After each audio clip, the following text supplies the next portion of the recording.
Jaahas, sitä alkaa sitten olla tämän vanhan porstuan tai kuistin viimeiset hetket käsillä.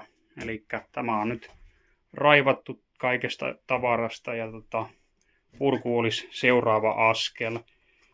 Otetaan tästä nyt vielä vähän tämmöistä loppukuvaa, että minkälainen tila tämä on ollut. Eli tästä pari ovi sisälle ja siinä on sitten metrin leveä ovi tuosta tuonne olohuoneen tai kamarin puolelle ja tuolta sitten tuo hiukan kapeampi 90 ovi vie sinne tupakeittiöön ja nuot kulut jää niin kuin ne tässä onkin, että tuosta tulee sitten käynti siihen suihku kautta vessatilaan. Tähän tulee väliseinä ja sitten tämä, missä nyt ollaan, niin tulee olemaan eteinen ja tuosta sitten käynti sisälle. Ja tämähän koko muuttuu sen verran, että tämä seinä menee tommoset 20 senttiä, 30 senttiä tuohon suuntaan ja tuolla sama juttu. Ja sitten tämä hyppää tommosen melkein metrin, olisiko se ollut 70 senttiä, niin tuohon suuntaan. Että kasvaa koko tässä sen verran, että saadaan sitten mahdutettua tähän ne kaikki mukavuudet. Ja tämähän on tosiaan ollut tämmöinen hyvin yksinkertainen nyt tämä alkuperäinen ratkaisu ja tehty varmaan sillä aika hätäilleen. Ja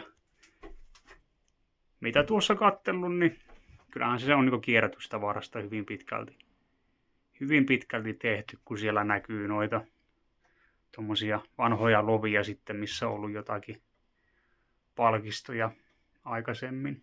Tätä nyt sitten, kun tästä lähdetään purkamaan, niin otetaan talteen kaikki hyödyllinen. Tässä on esim. Tämä 9-ruutuinen ikkuna, jonka silloin pari vuotta sitten restauroin. Tein tämän ristikon kokonaan uusiksi, kun se oli lahonnut.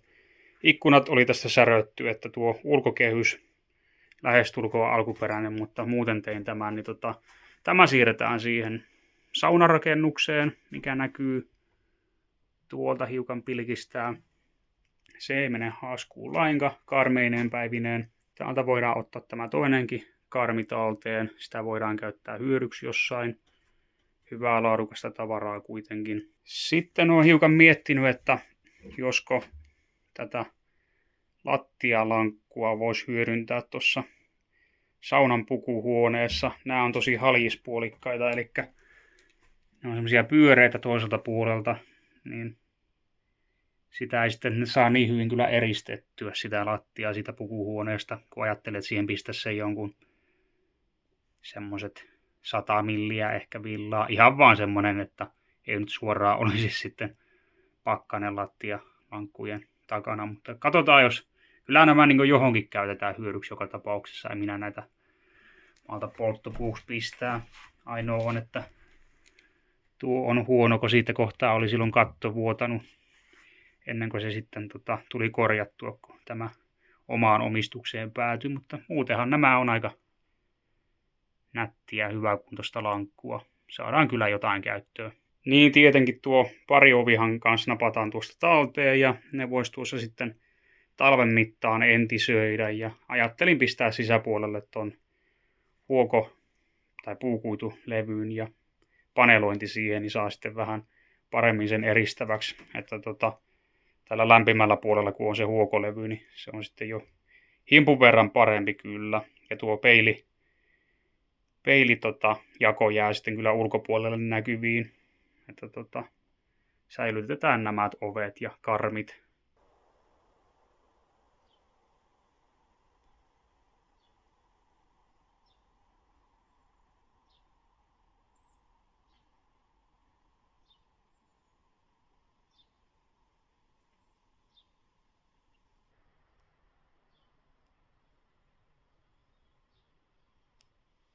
Ja sitten tietenkin puretaan tämäkin kaunis tilkkutäkki täältä porstuan katolta.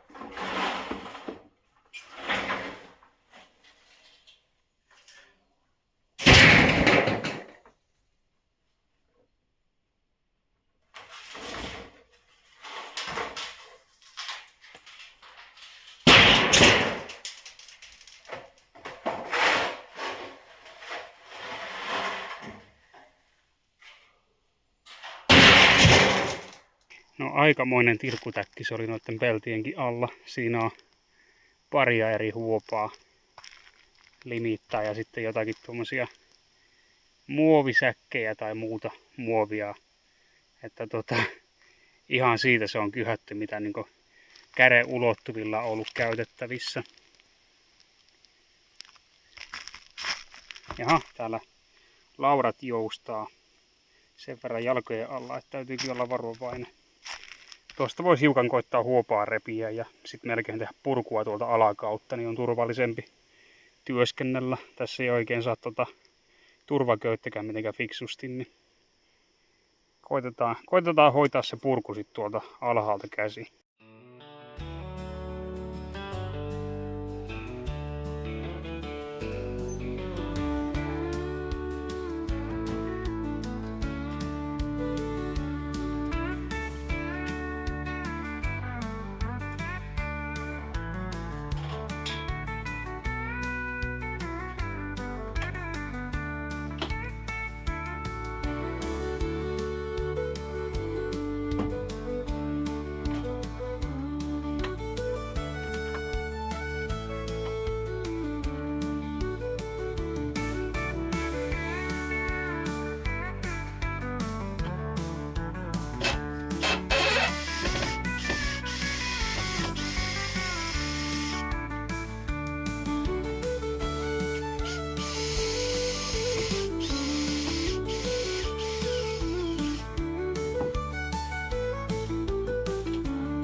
No niin.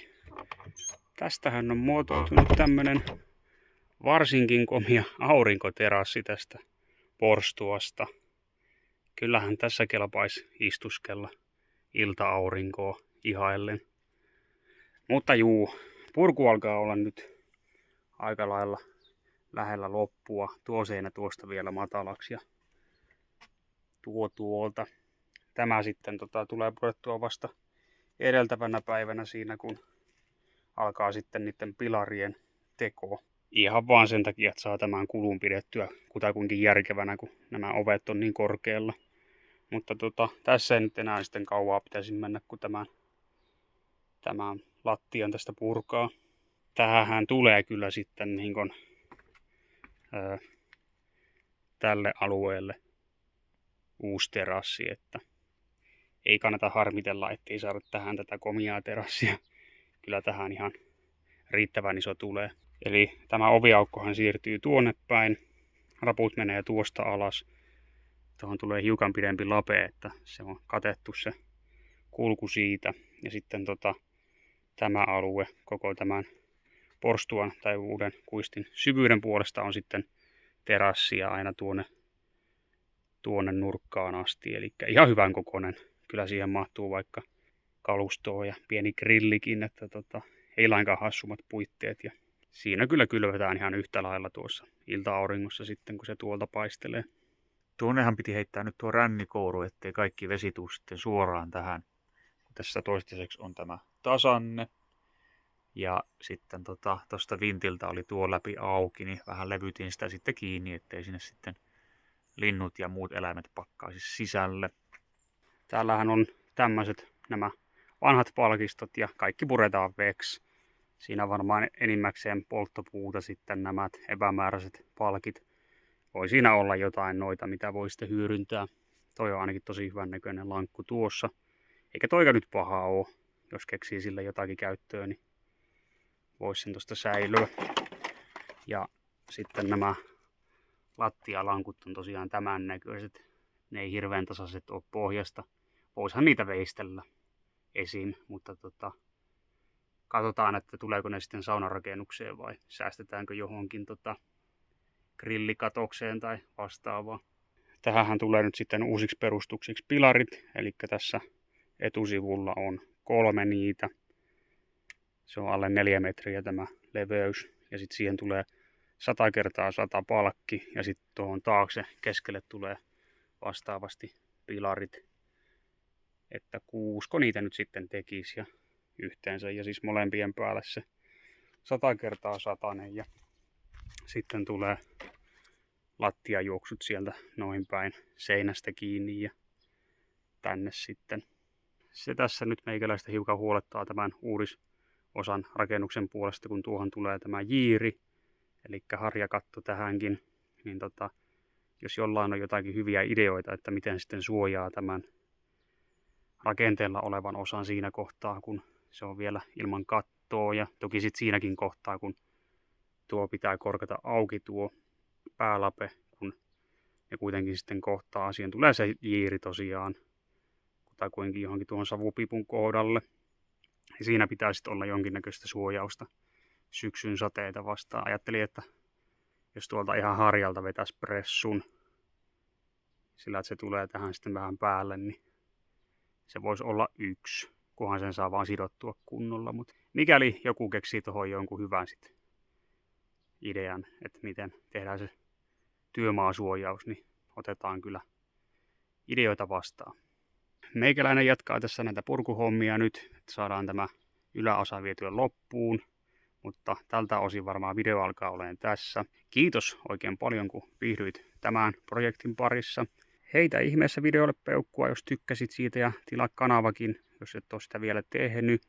Superkiitokset on myös semmosia, että on kaikista niistä todella kiitollinen ja kanavajäsenyydet myös. Teitä on siellä jo muutama jäsen ja teille sitten tulee semmosia vähän lyhyempiä, eksklusiivisempia videopätkiä, jotka näkyy pelkästään jäsenille. Ne ei ole mitään pitkiä videoita, mutta semmosia muutamien minuuttien tai 5-6 minuutin pätkiä, jossa sitten seikkaillaan jossain tutkimassa jotakin tai muuta. Mutta tosiaan, kiitos taas oikein paljon ja nähdään seuraavalla kerralla.